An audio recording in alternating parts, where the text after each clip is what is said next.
I just watched a new short film that won the Savannah Film Festival.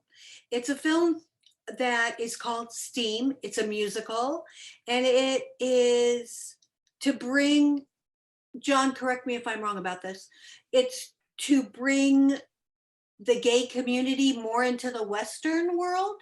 Did I get that right? Kind of. I mean, it's more just to reclaim the Western for the gay community, for the LGBT community. Now, I have questions because I just watched this. Okay. It's set in today's time. Absolutely. So how are you reclaiming the Western? Well, so the thing about the historic train where it's filmed and all of these trains is they're all over the West. And a lot of them are actually run by gay men, which is fascinating. A very good friend of mine from high school is director of one of them. And it's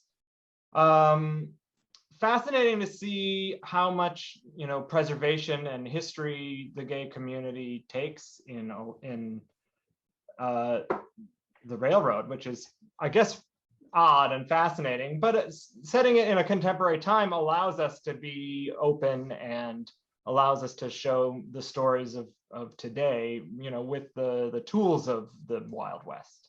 Now, why is the bandit more in yesterday's style than today's? Because he's obsessed with yesterday's style. Mm. That's his. No, I couldn't figure it out because. Oh, okay. So I have questions because I literally just watched this. Great, let's hear it. When you were researching the music to write the music for the musical, where did you go? Well, it's an odd place, I guess, but my first source of inspiration was an Elton John album called Captain Fantastic and the Brown Dirt Cowboy. It was recorded in Colorado, and it's like the pseudo-autobiographical album that he and Bernie Taupin wrote in the 70s that's like uses all of these Western themes, but in fantastical ways, and is gay and is wild. And I thought, man, that would be a great musical. What made you create this? Well, I love musicals and I love Western music, and I love film, I guess. And I've always wanted to tell gay stories that are not the typical ones you see. Yeah, I have to admit, this one was not the typical thing I expected at all. Good. That's what we like to hear. Can we spill some of what happens in this musical? It's fine with us. Spoiler alert, if anybody's watching. Spoiler alert, definitely. There's a rape scene in it. That was stunning. That actually shocked me. Why the rape scene? Well, there's, I won't get into the details of why specifically, but there's this conception that I've grown up with that all gay men just want to have sex all the time. And it's not true. And there are lines and limits, and it shouldn't be expected that you are going to have sex with somebody just because you've shown some interest. And I think it's important to put things like this out into the world so that conversations around it happen, because I think it's I'd be the first person to have the conversation. I don't skirt around issues. Great. No, because I was actually shocked that it was in there, because unfortunately, I think that a lot of the times when we see gay projects, when we see projects of that, when it's not the perfect person, the gay community tends to go after it. And a prime example of this is the play The Nance, which I thought was a brilliant play. And the gay community went after it hook, line, and sinker. So I'm curious about this phenomenon. Do you want to expand? Sure. I mean, I don't know what the gay community is going to say. We're releasing it on Friday. Hopefully they like it. I mean, it was Hey, made you with, won an award. we won an award, so therefore some people like it. Yeah. So far Oh, I'm not saying I didn't like it. There were things that were shocking, but I didn't say sure, it didn't. yeah. I think that it's going to be a conversation for the gay community to maybe look at themselves and some of the things that we think about, and how we portray ourselves, because I think Yeah, sometimes it's unhealthy. I actually think it makes it more real. And I tend to like when things are more real rather than let's put these bandages over things. Yeah, yeah. I'm so sorry. Gitzag. Gitzog. That's How great. do I Close say enough. it, Toby? That's great. Getzug is it's all good. I loved your portrayal of this character. I think you were really wonderful. Thank you. You're welcome. Where did you come from to play this role? Well, literally, I came from Los Angeles. I was born and raised in Los Angeles, and I grew up in California. But in terms of this role in particular and my approach to it, I think that, you know, I came out as a proud gay man at the end of high school. And since then, I haven't really had a lot of opportunities to portray gay men, especially gay men who are complicated and not sort of this perfect portrayal like you and Jeffrey were talking about. And so that's what initially really interested me about it is playing a man who was openly gay and proud of it, and also really complicated and flawed. And I also just thought it was a really cool concept to have this sort of singing queer train riding, you know, musical. It really interested me. What moment in the film is your favorite and why? What moment in the film is my favorite and why? Well, my favorite moment in the film to shoot was that last shot where I'm sort of leaving and walking along on the train track, Right. because I mean, everywhere that we shot on location in New Mexico was absolutely stunning, and I thought that spot in particular at sunset in that moment was perfect, and it all sort of came together. That last shot at the last minute, we decided that we needed to get one more shot. I grabbed a hat off of one of our crew and we made that shot happen, and it was amazing. But I mean, I think I really liked shooting on the railroad. The experience of meeting the people that actually work on the railroad and work in that industry was really interesting, and they have such a love and appreciation and knowledge of the history that surrounds the railroad and trains, and it was a really cool world to dive into. Did they get to play the tourists? We did. We had some, the president, the actual president of the railroad was who I, you know, turned my hat into, and we had some locals playing tourists, and it really felt like the whole community was getting involved in the project, which was great. Who did the cinematography for this? Because it's really wonderfully done, especially when you tell the tourists to look and you see the steam and then look again and see the steam. Who filmed that? It's seriously beautiful.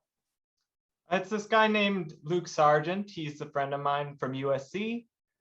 He's very, very talented, and he had a great crew. And some of that is visual effects too. We had a really wonderful visual effects artist named Stephen Burchell. All of the stuff on the train was actually a parked train, and we were like pushing it back and forth with green screens. But then we've also filmed outside of the train, all those shots of the steam and everything, and then layered them together.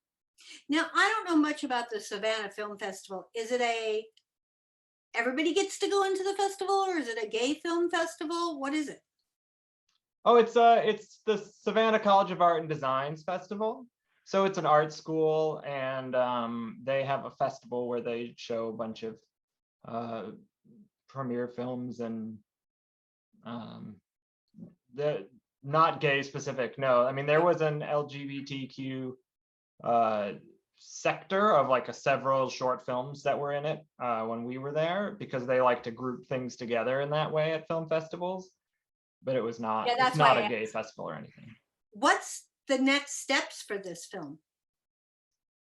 Well, we release it on Friday on Reverie.tv. It's also, Reverie is a channel that a lot of people get on cable, so it'll be streaming on cable, and you can get it on Roku and all of that. We have a soundtrack that we also released that comes out on Friday on Apple Music and Spotify and all of that. And then hopefully lots of people watch it and they like it. Are there more songs to the album than what was just in the short film? It's just 5 songs, so no, it's just the 5 songs from the film. What is your next project? Well, I have a production company called The Barn, which makes original movie musicals. So we have 5 in development at the moment. What are the 5? What are the 5? One's called A Little More Alive. That I'm writing with this guy named Nick Blameyer. One of them. Oh, I is love called- him. Oh yeah, Nick Blamer's great. He's in Space Dogs at the moment. It's based on his musical, his theater musical that I'm working with him to adapt to film. Then we've got one called Thai Town, which is an original musical by Pimvinus Clark that is about growing up in LA and Thai Town and being an immigrant and having dreams of being a fashion designer. We have another one called putting me on the spot to remember them all. We have another one called Milo, which I'm writing with a friend of mine that's about a queer pastor who is the pastor of an evangelical church, and he is gay and closeted and comes out, and that experience, that's a feature. We have another one called This Used to Be a Disco, which is written by Kobe and my mutual friend, actually the guy that introduced me to Kobe. His name's Brett Ryback. And Jeff Lupino Esposito, the two of them who did a great podcast musical called In the Woods. In Strange Woods. In Strange Woods. Thank you. And he and Brett also wrote a great musical called Passing Through, which was just a couple years ago, all over the place. And then we have one last one called Grapes of Rad, which is a broad comedy about a winery and the people that inherit this winery and whether or not they can keep it alive, written by this sketch musical theater group in New York called Thicket and Thistle.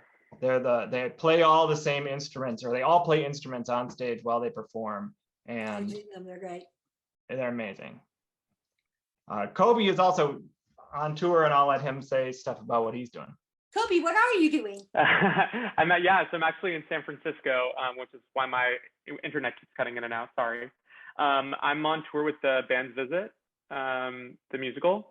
And yeah, we're in San Francisco for the month at the Golden Gate Theater. We've been touring. We picked the tour back up in September, and we're going through August 1st of this year. So come see us if we're going to be in a city near you. I actually went to school in San Francisco. Did you really? I went to ACT. Oh, okay, yeah. It's a great, I'm from LA, like I said, and I have a lot of love for California, and it's great to be here. And yeah, it's a beautiful city. It's been a good time. You have to go to the Fisherman. They make the best flounder. At the Fisherman's Wharf? Yeah. They do it with sauteed almonds. Delicious. Ooh. Filet of sole almondine. Very, very good. Is Ghirardelli still there in San Francisco? Oh yeah, Ghirardelli's there. Yeah, all those old staples are still kicking. I don't know. It's hard to considering we're losing so much in New York. It's hard to think of anything that I knew is still in existence. Yeah. Where would you like to see your career go? You talking to me? Mm-hmm. Where would I like to see my career go?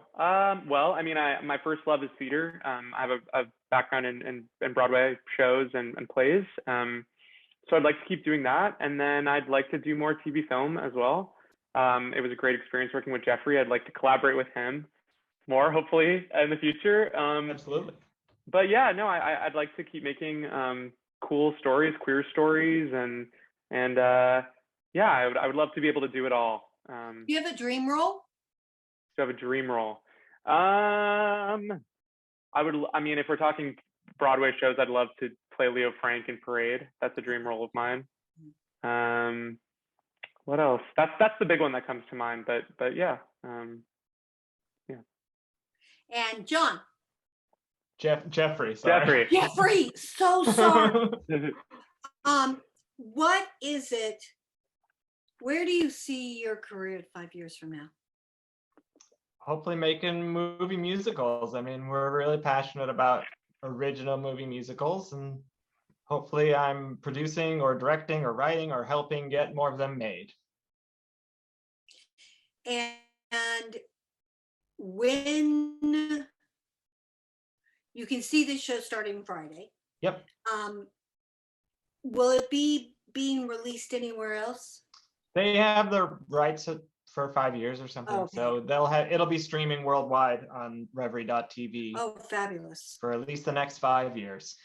Well, I'm looking forward to see. Oh, are you planning on entering it into any more film festivals? I'm not at the moment. We've decided that, they're going to handle it from here. They've got all this marketing, and Oh, we're nice. excited to just get it out there for people to Nice. see. Well, I'm looking forward to seeing what you guys do next, both of you. And I really enjoyed your Thank you film. very much. Have a Thank great you. day.